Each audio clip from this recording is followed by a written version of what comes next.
nag 14 days sila or 2 weeks mga kabukid, nag isang tabo na tayo ng pakain na Primas. Variety nga po pala natin mga kabukid is yung Malaysian gift. Dati ang kinakarga natin dito is yung former IDRC.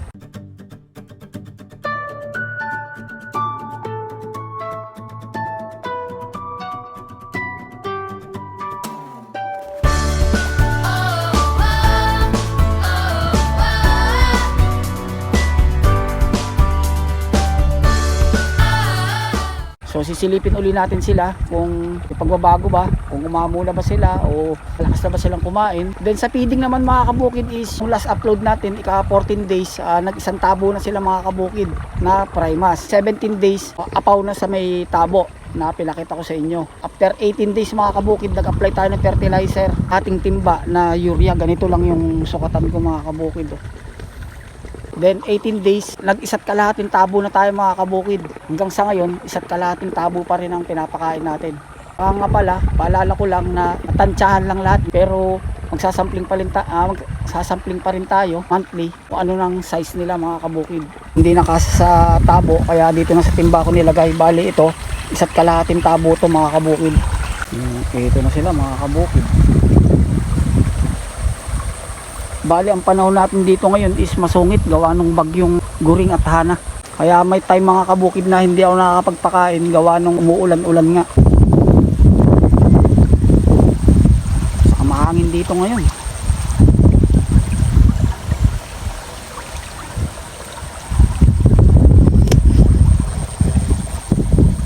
Malakas natin ang kumain.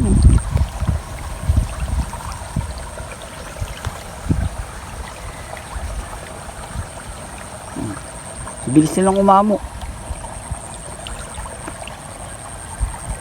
Mga size na nito siguro mga ganito na. Pero meron pa rin mga ilang-ilan na maliliit. Pagka ganito nga palang masungit ang panahon, uulan na araw, medyo mabagal ang paglaki ng tilapia natin kasi nga pag umuulan, hindi tayo pwede magpakain. Kung maganda lang ang panahon, saka tayo nakapagpakain. So nabibitin sila sa pakain mga kabukid. Dito naman tayo sa third pond. Ito na yung size 20, mas malalaki kumpara dun sa dalawa. Size 22 yan. Saka yun.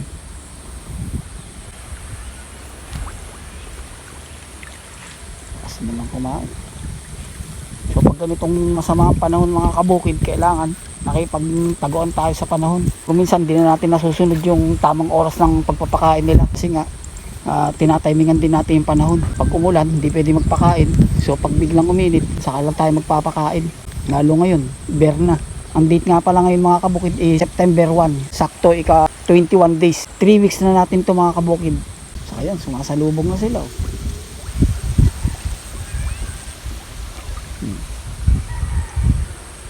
Tip ko lang din sa inyo mga kabukid, dapat every 2 days or 3 days dapat nagdadagdag kayo ng pakain maski pa konti-konti kasi lumalaki na rin sila. Huwag na huwag nyo titipirin ng alaga nyo para hindi rin kayo tipirin sa paglaki. Mientras lumalakas kumain, bilis din ang kanilang paglaki. Yun sila. Pero malilikot na talaga sila. Talagang naghahanap pa ng pagkain. So kailangan lapitan pa rin natin sila mga kabukid. Saka pagka ganitong medyo masama ang panahon mga kabukid, medyo mabilisan na. Total tansyado mo naman na nakakaubos sila ng isa't kalahating tabo.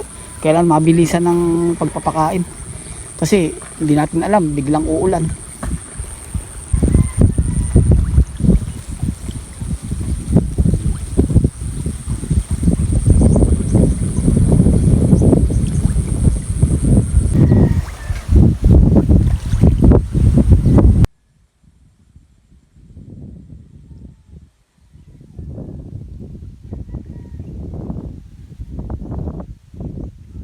Malapit na naman sila mabitin sa isa't kalahating tabo mga kabukid. Sumasalubong pa rin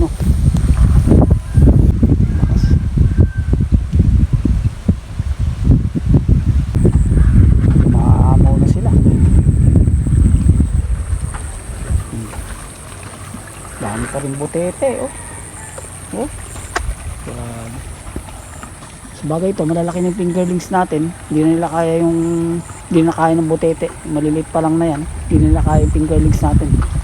Kasi medyo malalaki na.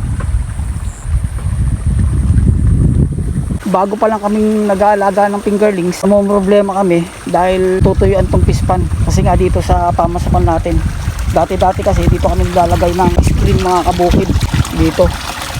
Dati binabantayan namin kasi nga madalas sa magdumi, katulad nito may mga dahon. Kaya ngayon meron tayong konting tip mga kabukid, kulambo lang gamitin natin. Kailangan ang lagay ng kulambo dito sa loob ng pispan. Kailangan ang kulambo nyo pino. Itong ginamit ko is yung panggamit natin sa bahay pag natutulog. Kulambo mismo, bumili ako ng isang buo.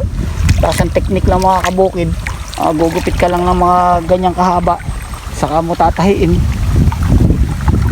Kaya lang time to time kailangan i-check mo pa rin kung may malalaking butas. Actually mga kabukid, meron pang kulambo na mas pino rito. Yan, sa tuwing magbibitaw tayo ng fingerlings, kailangan bago yung ganito natin. At ito naman, kung wala pa rin naman tama, susunod na paglalagay mo ng fingerlings, pwede mo siyang idoble. Yun, maski mga kulang isang dipa o isang dipa mga kabukid. Kaya naman isang dipa yan, para hindi ganong nabubulunan. Katulad yan, madumi na oh. Mapuno man siya, andito yung mga dumi niya, papagpagin mo lang, okay na uli. Kaya lang time to time check mo, kasi baka may butas, makalusot yung mga itlog ng dalag, hito, masama sa fingerlings yun.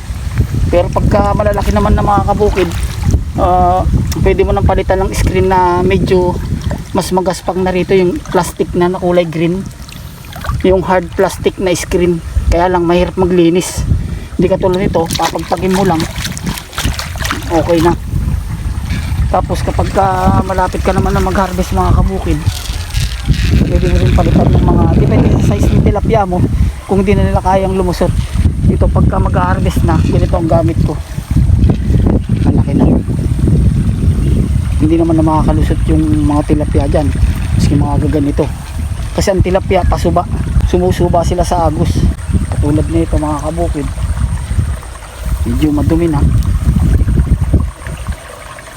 Pagka nakita nyo puno na, kalagin nyo lang, kasi nakatali lang naman ng goma to. Ayan, nakatali lang ng goma.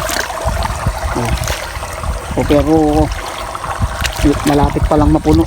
Pero makita nyo dito pa rin siya, may space pa rin dito. Kapagpagin nyo lang. So bukas to lilinisan ko na to, o kaya mamaya.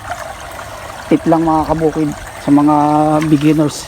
Mga kabukid ng ating video ngayon, sana mas kung paano nagustuhan nyo dito sa update ng ating ika 21 days ng ating bagong bitaw na fingerlings. Yun. Saka sa ating konting tips mga kabukid. Sa mga hindi pa po nakasubscribe ng ating channel, ABNS channel, baka gusto nyo naman mag-subscribe.